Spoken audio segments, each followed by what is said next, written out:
সারা বিশ্বের মানুষ বাংলাদেশের মতো রাস্তায় নেমে এসে নবীর প্রেমে রক্ত দিতে প্রস্তুত।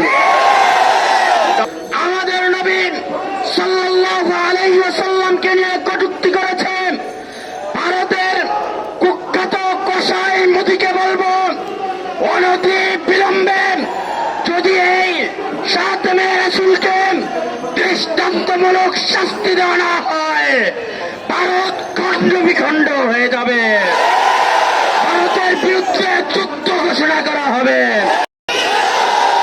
আমরা বলতে চাই, আমরা রক্ত দেওয়া মুসলমান, আমরা মুসলমান রক্তের নজরানা পেশ করতে পছন্দ করি। রাসূলের বিরুদ্ধে যদি আর একবারও পুরো বিশ্বে কোন জায়গা থেকে কটূক্তিমূলক আচরণ বের হয়, মুসলমান রক্তের নজরানা পেশ করে খাতেমে রাসূলকে তার পাওনা বুঝিয়ে ছাড়বে ইনশাআল্লাহ। আমরা এখন আমাদের বৈষম্য বিরোধী কওমি ছাত্র ঐক্য পরিষদের যারা আমরা কর্মসূচি ঘোষণা করেছি, এখান থেকে আমরা মিছিল নিয়ে শান্তিনগরের উদ্দেশ্যে রওনা হব।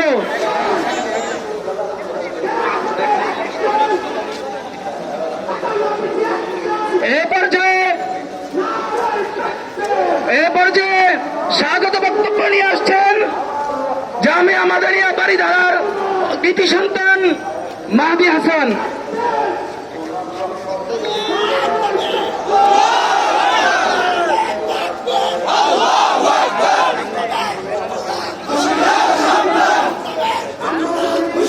نحمده ونصلي على رسوله الكريم أما بعد।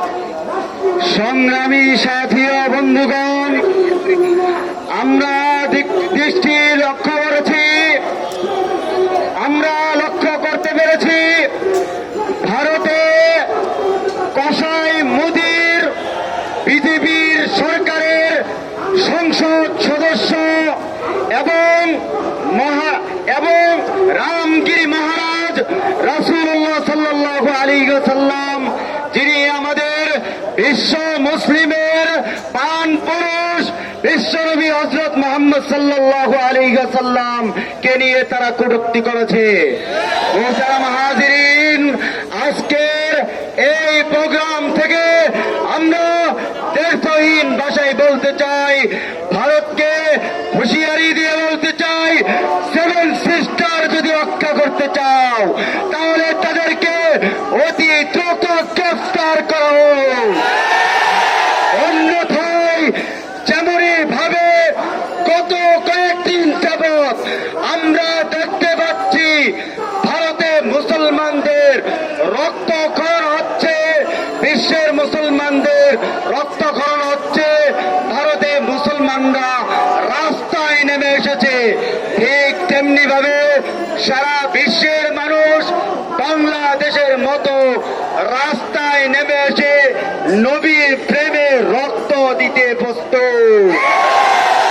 তাই আমি ভারতীয় হাই কমিশন সহ ভারতকে আমরা হুঁশিয়ারি করে বলতে চাই, অনতি বিলম্বে তাদেরকে গ্রেফতারি পরোয়ানা জারি করা হোক, অন্যথায় বিশ্ব মুসলিম সইবে না, বিশ্ব মুসলিম সইবে না।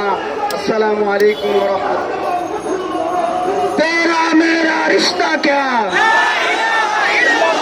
লা ইলাহা ইল্লাল্লাহ। সংগ্রামী উপস্থিতি, এ পর্যায়ে খাতেমে রাসূলের বিরুদ্ধে বক্তব্য পেশ করছেন বৈষম্য বিরোধী কওমি ছাত্র ঐক্য পরিষদের চট্টগ্রাম বিভাগীয় প্রতিনিধি মাওলানা জিয়াউদ্দিন ফারুকী।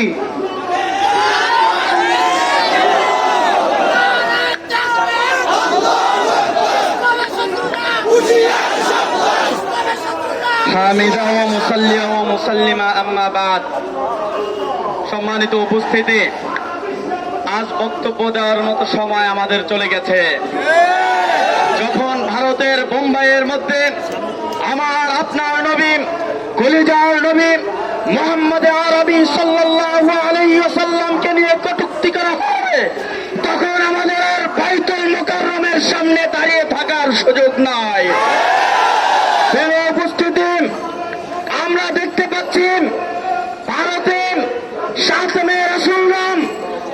কিভাবে আমাদের নবী সাল্লাল্লাহু আলাইহি ওয়াসাল্লামকে নিয়ে কটূক্তি করেছে।